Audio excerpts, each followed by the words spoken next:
미 의회에서 10년 넘게 추진돼왔지만 번번이 실패했던 한국인 전용 취업비자 신설을 위해 윤 대통령이 협조를 요청하는 등 재추진이 활발하게 움직이고 있습니다. 남미에서 관광비자로 넘어와 절도 행각을 벌이는 갱단들이 급증하고 있습니다. 이들은 뉴욕과 뉴저지, LA 등 대도시에서 부유한 아시안이 거주하고 있는 주택을 타깃으로 범죄를 저지르고 있습니다.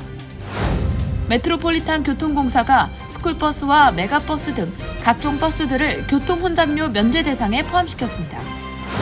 오늘 새벽 화물 컨테이너선 달리호가 메릴랜드주 볼티모어 항구 인근 교량과 충돌하면서 20여 명이 실종된 가운데 당국은 2명을 구조하고 10구의 시신을 수습한 뒤 수색을 이어나가고 있습니다. 이런 가운데 달리호가 충돌 직전 조난 신호를 보내 당국이 차량 통제할 시간을 벌어 더 큰 참사를 막을 수 있었던 것으로 드러났습니다. 존슨앤존슨사의 베이비 파우더가 발암물질 논란으로 4만여 건의 소송에 휩싸인 가운데 한인들도 집단 소송에 다수 가세하고 있는 것으로 나타났습니다. 뉴욕시가 망명 신청자 가정을 대상으로 총 5,300만 달러가 투입된 식료품 구매용 직불카드를 배포하기 시작했습니다. 오늘 뉴욕시 의회에서는 코로나19로 부모를 잃은 어린이를 지원하기 위한 지원금 설정 논의가 이어졌습니다.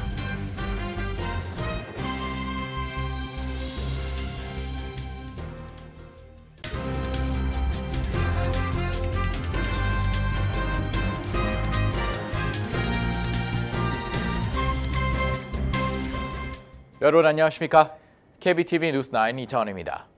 한국인 전용 취업비자 E4 신설 법안이 다시 힘을 받고 있습니다. 이 법안은 10년 넘게 추진돼 왔지만 번번이 무산된 바 있는데요. 미국 내 한인 기업들을 중심으로 E4 비자 추진을 위한 움직임이 활발하게 진행되고 있을 뿐만 아니라 한국 정부가 법안 통과에 협조를 요청했습니다. 오늘의 첫 번째 소식 전상희 기자가 전합니다. 윤석열 대통령은 서울 용산 대통령실 청사에서 방한 중인 연방하원 코리아 스터디 그룹 대표단을 만나 E4 비자 신설 법안 통과에 협조해달라고 요청했습니다. 코리아 스터디 그룹은 의회에서 한국 관련 연구를 진행하는 초당적 연구 모임으로 영킴 연방하원 외교위원회 산하 인도태평양 소위원장 등 80명이 참여하고 있습니다.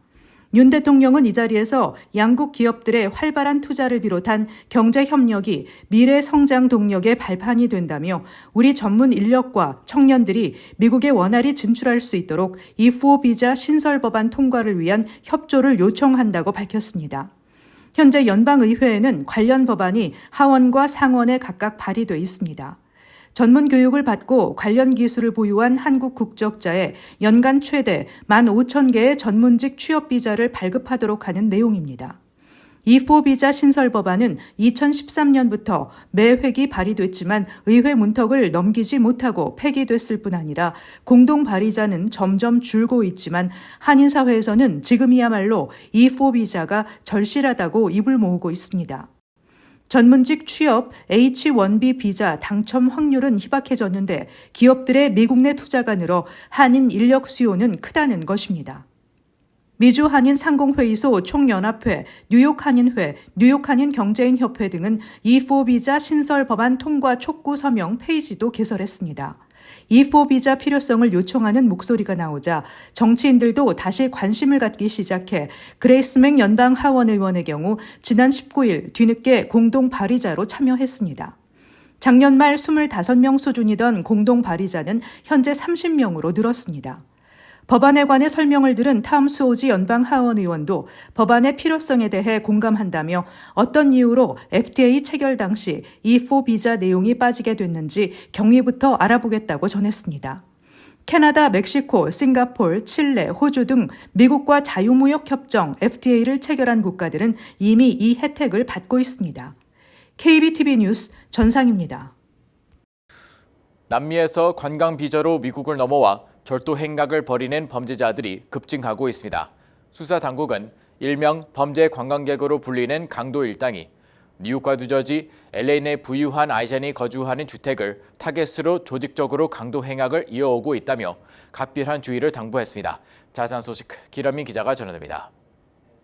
남미에서 범죄를 목적으로 미국을 찾는 일명 범죄 관광객이 미 전역 부촌을 타깃으로 절도 행각을 이어오고 있는 것으로 드러났습니다. 이들은 조직적으로 치밀하게 계획하고 지역을 나눠 절도 및 강도 행각을 저지르고 있는 것으로 조사됐습니다. 특히 칠레, 에콰도르, 콜롬비아, 페루 출신의 강도와 보석 및 금품만을 노린 절도범으로 구성된 범죄 조직은 수십 년간 미국 부촌을 타깃으로 범죄를 이어왔으며 이는 확산되는 분위기입니다. 연방법원은 남미 출신 다국적 절도 조직이 뉴욕, 뉴저지, LA, 조지아 등 미 전역에서 부촌에 있는 아시안 사업가가 거주하는 대저택을 표적으로 수백 건의 절도 행각을 벌여왔다며 기소했습니다. 특히 뉴욕주에서 인명피해를 끼치지 않은 절도 범죄는 비교적 형량이 낮기 때문에 뉴욕의 부촌을 집중 공략해온 정황도 드러났습니다. 이들은 뉴욕과 뉴저지, 캘리포니아는 물론 커네티컷, 펜실베니아, 델라웨어, 메릴랜드, 애리조나, 조지아, 웨스트 버지니아 등 미 전체 절반 이상의 주에서 계획적이고 조직적인 절도 행각을 벌여왔습니다.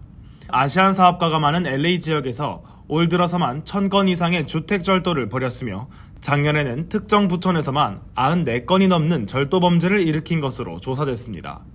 이들은 관광비자를 통해 미국에 방문해 범죄를 저지르고 있으며 범행 일당 중 일부가 검거됐다는 소식이 들리면 일제히 본국으로 귀국하는 방식으로 범죄를 이어왔습니다. 최근에는 커네티컷주 심스버리에 있는 부촌을 돌아다니며 절도를 벌이던 일명 남미 절도 관광객이 경찰에 붙잡혔으며 수사당국은 20만 달러의 현금 보석금을 설정하고 구금했습니다.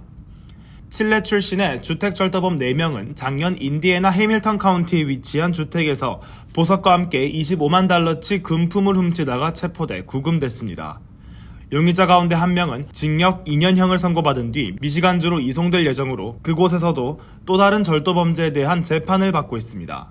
경찰은 가족여행, 장시간 집을 비울 시 문단속을 철저하게 해야 하며 문단속뿐 아니라 창문 등도 제대로 잠궈야 하며 집 주변에 CCTV 등 홈보안 시스템을 설치할 것을 조언했습니다. KBTV 뉴스 길려민입니다. 메트로폴리탄 교통공사가 교통 혼잡료 면제 대상을 대폭 확대했습니다.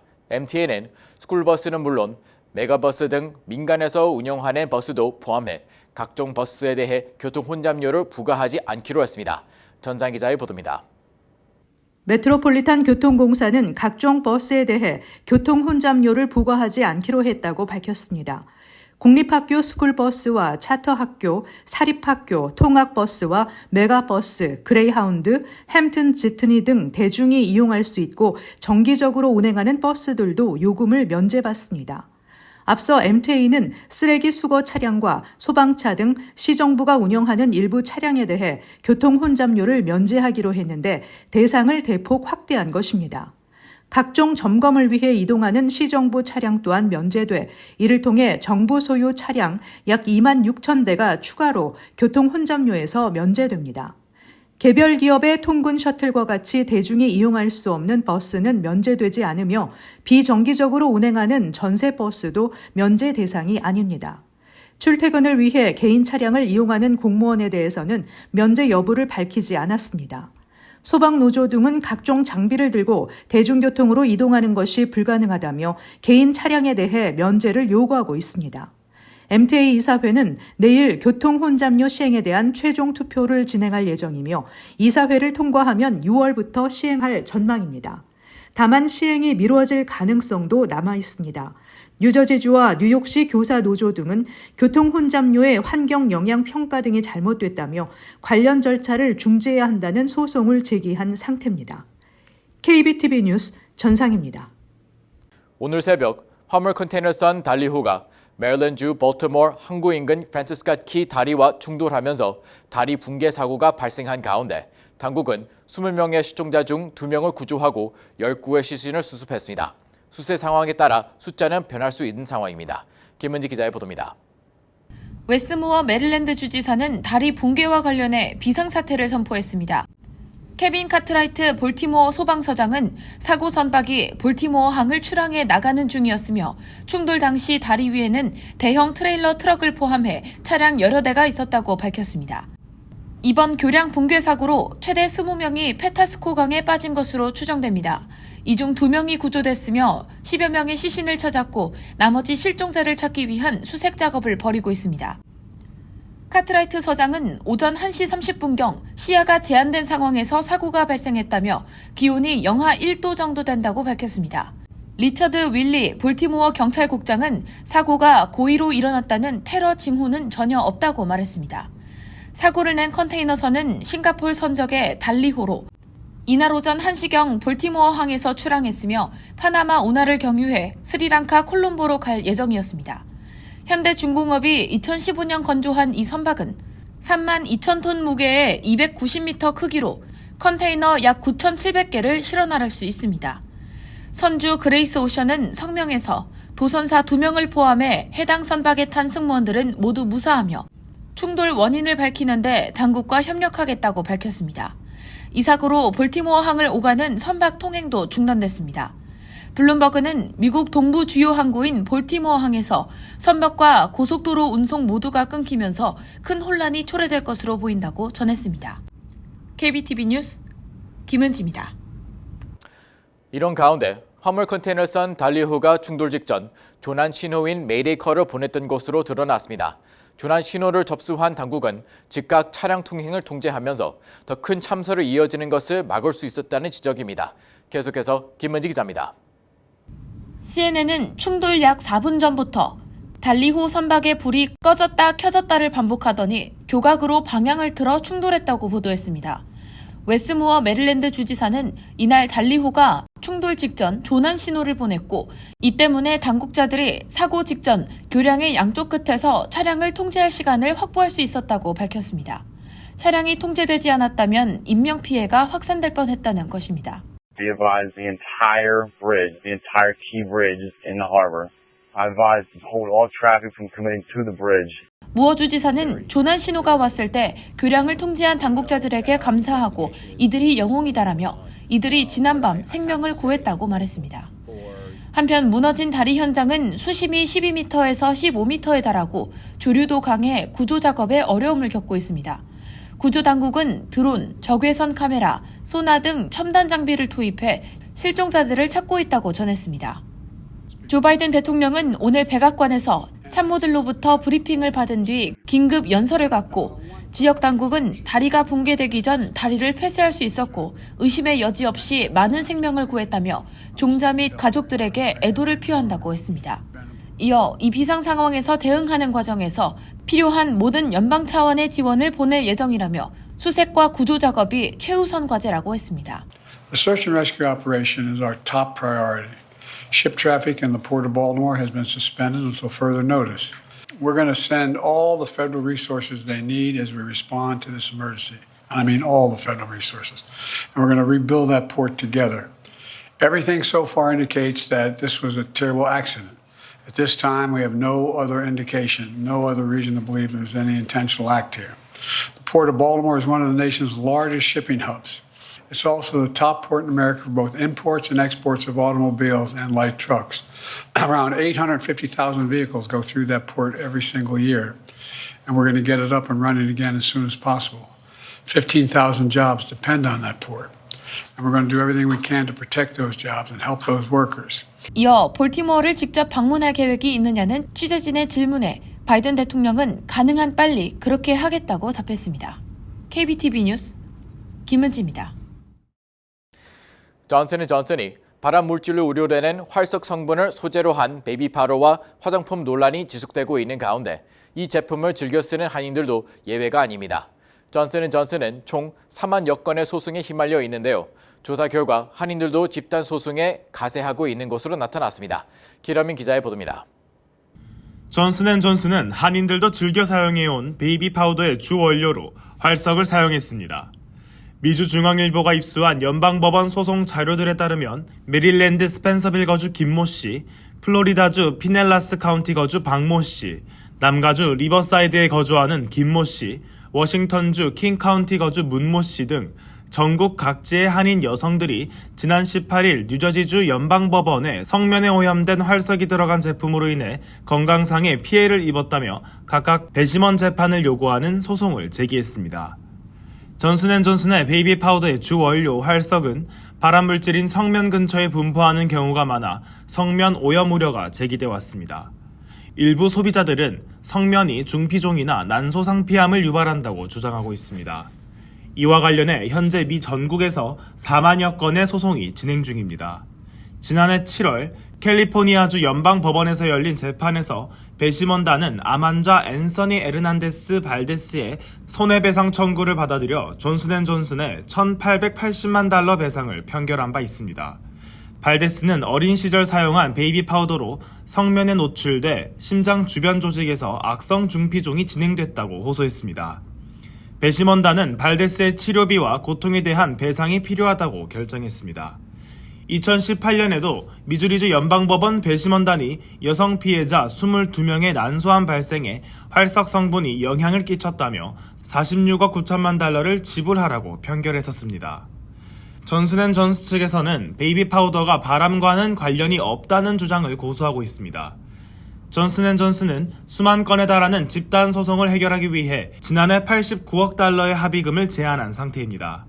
각 주의 검찰이 베이비 파우더의 바람 논란이 확산하자 존슨앤존슨가 제품을 광고하는 과정에서 소비자보호법을 어겼는지 여부 등에 대한 조사에 들어간 것과 관련해 지난 1월 42개 주 검찰과 베이비 파우더 관련 조사 중단을 조건으로 7억 달러를 지불하기로 합의했습니다. 존슨앤존슨은 소비자들의 거센 반발과 잇따른 집단 소송으로 2020년부터 미국과 캐나다에서 활석 소재 베이비 파우더 판매를 중단했습니다. KBTV 뉴스 길레맨입니다. 뉴욕시가 망명 신청자 가정을 대상으로 총 5,300만 달러가 투입된 식료품 구매용 직불 카드를 배포하기 시작했습니다. 일부 뉴욕 시민들은 미혼모도 노숙자도 생활고에 시달리고 있는 상황에서 망명 신청자들에게는 식품 구매 직불 카드를 만들어 주는 것이냐고 비판하고 있습니다. 계속해서 김현민 기자의 보도입니다. 뉴욕시가 그간 논란이 뜨거웠던 망명 신청자 대상 식료품 구매용 직불 카드를 배포하기 시작했습니다. 뉴욕시청 대변인은 뉴저지 회사인 모빌리티 캐피탈 파이낸스의 직원들이 선불 마스터카드 8종류를 어제 루즈벨트 호텔에서 배포하기 시작했으며 이번 주 카드 배포가 본격화될 것이라고 밝혔습니다.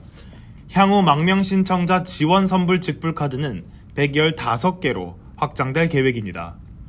뉴욕시 행정부가 배포하는 망명 신청자 대상 직불 카드는 28일 동안 하루 약 12달러를 사용할 수 있으며 마트 및 식료품점에서 식료품 구매와 유아용품 구매로 사용이 제한됩니다. 대변인은 2명의 부모와 5세 미만 자녀가 있는 세가족 가정의 경우 주당 약 350달러를 지원받는다고 밝혔습니다. 애덤스 정부는 어제부터 선불 처리된 직불 카드를 출시하고 배포하기 시작했으며 시범적으로 시행하는 동안에는 뉴욕시 거주 총 64,500명의 망명 신청자 가운데 약 460명을 대상으로 우선적으로 시행합니다. 뉴욕시는 460명을 대상으로 시범 운영을 해보고 실효성이 높을 경우 이를 전체 망명 신청자 가정으로 확대한다는 계획입니다. 뉴욕시는 보호소내 난민들에게 제공된 식사 중 대다수의 음식이 그대로 버려지고 있다는 지적에 따라 음식물 배식에 들어가는 돈을 직접 나눠줘 그들이 취향껏 필요한 식료품과 유아용품을 살 수 있도록 한다는 방침입니다. 다만 해당 망명 신청자 지원 직불 카드로 술 또는 담배 등 허락되지 않은 품목을 구입할 경우 카드 수혜 자격을 박탈한다는 계획입니다. 애덤스 정부는 실질적으로 음식 및 서비스를 제공하는 것보다 직불 카드를 주는 것이 대려 비용을 절감할 수 있다며 이를 위해 카드사와의 긴급 계약을 맺고 파일럿 프로그램 시행에 돌입했다고 설명했습니다.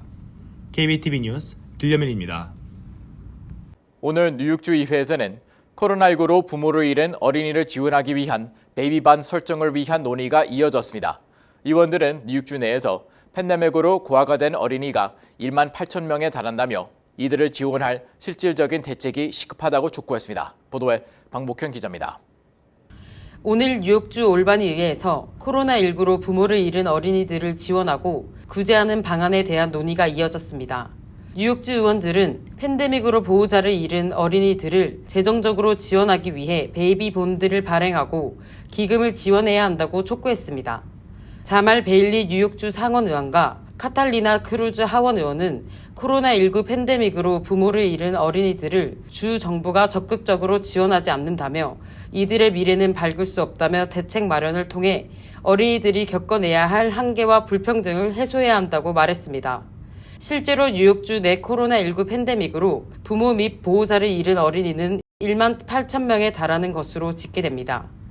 이에 뉴욕주 의회는 베이비 본드를 발행해 팬데믹으로 고아가 된 아이들을 위한 자금을 조성하고 재정적으로 지원한다는 내용의 입법을 추진 중입니다. 팬데믹으로 부모를 잃은 아동은 뉴욕과 유저지, 커네티컷을 아우르는 트라이스테이트에서만 총 2만 8천 명이 있는 것으로 집계됩니다. 국립보건원은 미 전역에서 코로나19 팬데믹으로 약 21만 6천 명의 아동이 보호자를 잃었으며 이 중 7만 7천 명은 부모 중 한 명을, 또 1만 7천 명은 보호자를 잃은 것으로 조사됐습니다. 뉴욕주가 논의 중인 베이비 본드 신탁 기금이 입법되면 이는 주 전체 예산 중 1억 달러를 팬데믹 피해 어린이 기회 펀드로 설정한 캘리포니아 주에 이어 두 번째로 팬데믹 피해 아동 지원 기금을 설정한 주로 기록될 전망입니다. KBTV 뉴스 방복현입니다. 뉴저지 예비선거 후보 등록 마감 결과 팰리세이드 파크 시의원 민주당 예비선거에 이상희 시의원, 신창균 교육위원, 앤소니 킴 교육위원, 박은림 전 뉴저지 한인회장 등 총 4명의 한인이 도전장을 던졌습니다. 이로써 6월 4일 팰리세이드 파크 시의원 민주당 예비선거에서는 11월 본선거에 진출할 민주당 후보 2명 자리를 놓고 한인 후보 4명이 경쟁하는 판세가 됐습니다. 팰리세이드 파크 시의원 공화당 예비선거도 후보 간 경쟁이 펼쳐집니다. 연임에 도전하는 스테파니 장 팰리세이드 파크 시의원이 네리스 파포토 후보와 러닝메이트를 이뤄 팰리세이드 파크 시의원 공화당 예비선거 후보로 출마했습니다. 여기에 맞서 하워드 도노반 등 타민족 2명이 공화당 예비선거 후보로 등록한 것으로 알려졌습니다. 각 당의 예비선거 승자는 11월 3일 치러지는 팰리세이드 파크 시의원 본선거에 진출해 격돌하게 됩니다. 필 머피 뉴저지 주지사의 부인 태미 머피 여사가 뉴저지주 연방 상원의원 민주당 예비선거 후보에서 사퇴함에 따라 태미 머피 여사를 지지했던 정치인들이 경쟁자였던 앤디 킴 의원을 지지하고 나섰습니다.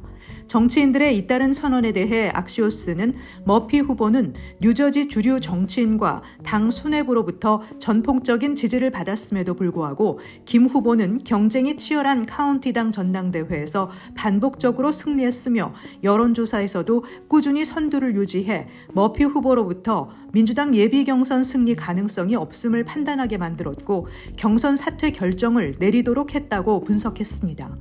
매체는 이번 민주당 연방 상원의원 선거 경쟁이 치열하지 않을 것으로 예측하며 앤디 킴 후보의 최종 당선이 거의 확실시된다고 전했습니다.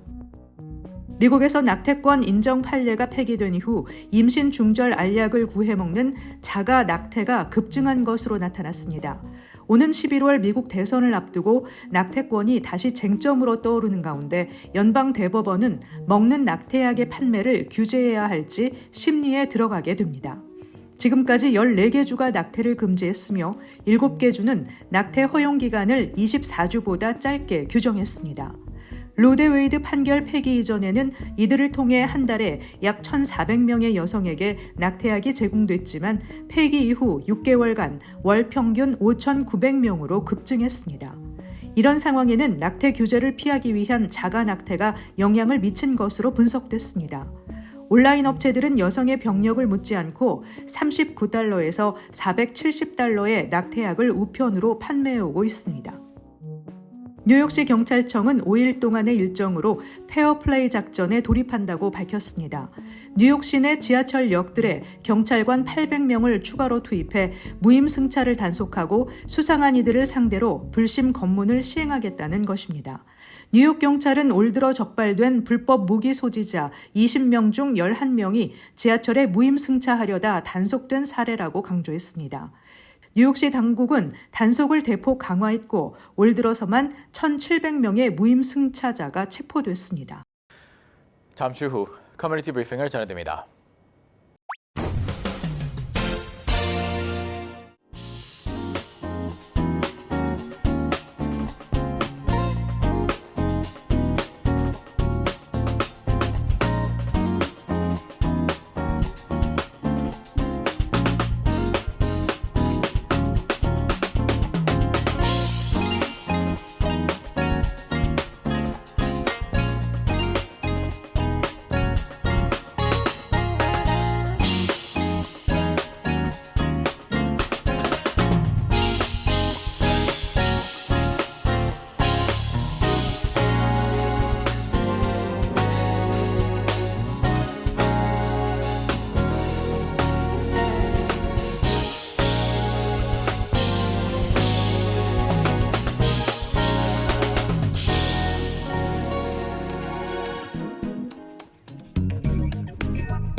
이어서 환율과 증시 전해드립니다.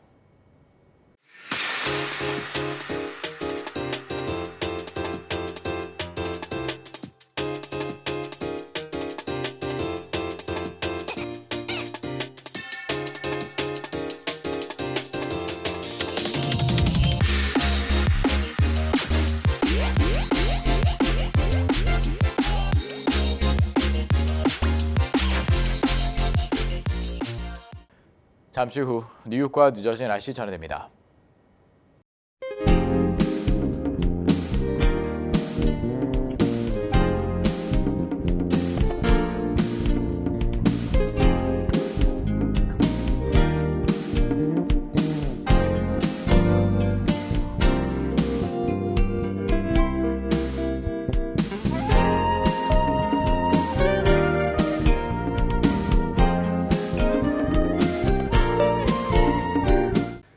KBTV 뉴스9 마칩니다. 오늘도 시청해 주셔서 감사합니다. 편안한 밤 보내시 바랍니다.